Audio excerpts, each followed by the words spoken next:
안녕하세요. 부동산 길라잡이입니다.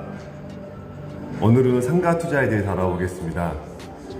상가 투자는 임대 수익이 생길 수 있는 부동산 투자 방법인데요. 오늘은 상가 투자하기 전에 상가를 구하는 절차에 대해서 알아보겠습니다.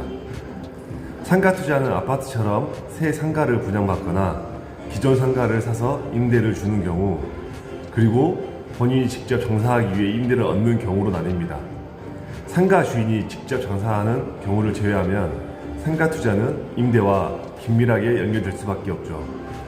상가를 사든 임대를 얻든 장사가 잘 되는 상가를 골라야 돈을 벌 수 있습니다. 좋은 상가를 구하는 절차를 간략하게 정리해보면 다음과 같습니다.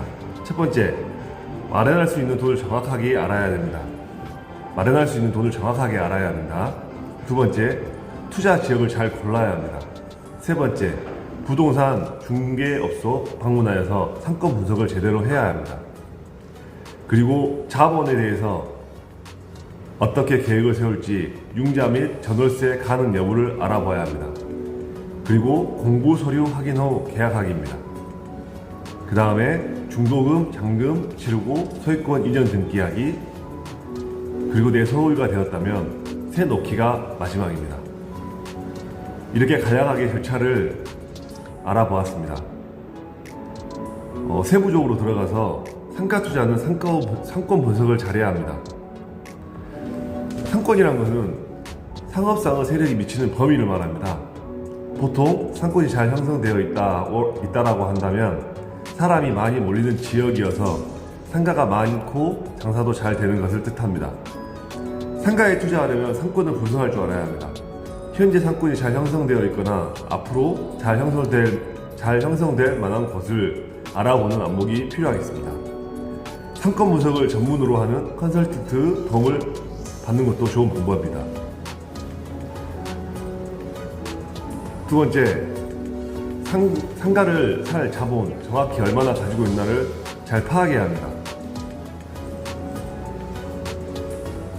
상가를 살 때 가장 먼저 해야 할 일은 내 집을 살 때와 마찬가지로 내가 가지고 있는 돈이 정확히 얼마인지 확인해야 하는 겁니다.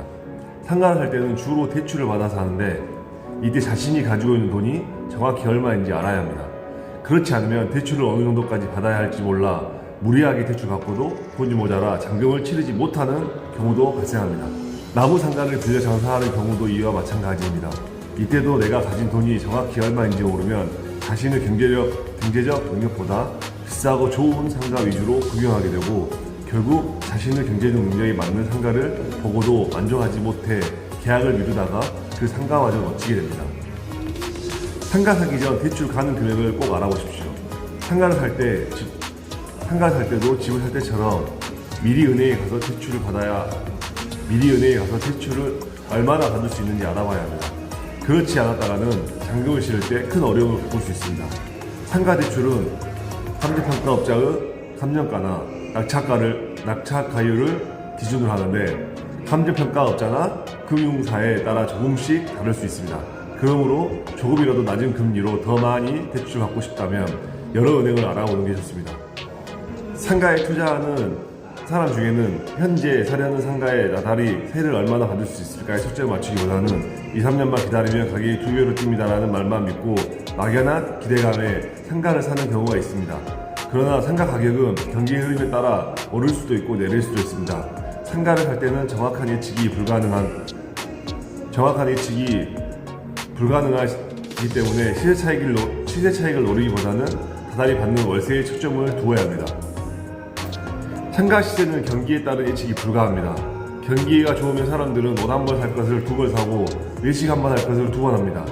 상가에 사람들이 분배와 장사가 잘 되면 상가 주인은 월세를 올려받을 수 있고, 그러면 그만큼 상가의 수익률이 좋아져 상가를 사려는 사람이 몰리고 결국 상가 가격이 오릅니다. 그러나 경기가 좋지 않으면 사람들이 돈을 잘 쓰지 않으므로 장사가 잘 되지 않아 수익률이 떨어지고 결국 상가 가격도 떨어집니다. 상가 투자에서 가장 중요한 것은 막연한 시세 차익 기대보다는 당장 월세입니다. 은행에서 빚을 내어 상가를 샀는데 상가에서 받는 월세가 적어 원금은커녕 은행 이자조차 내지 못하는 상황에 이른다면 상가가 팔릴 때까지 계속 손해를 봐야 합니다. 나중에라도 상가 가격이 많이 올라 시세 차익이라도 얻으면 다행이지만 상가 가격이 떨어지면 손해가 이만저만이 아닙니다. 그러므로 상가 살 때는 시세 차익에 대한 막연한 기대감보다는 현재 얻을 수 있는 월세의 목적을 두시고 사도록 하십시오. 오늘 이야기는 여기까지 하겠습니다. 다음 시간에 뵙겠습니다. 감사합니다.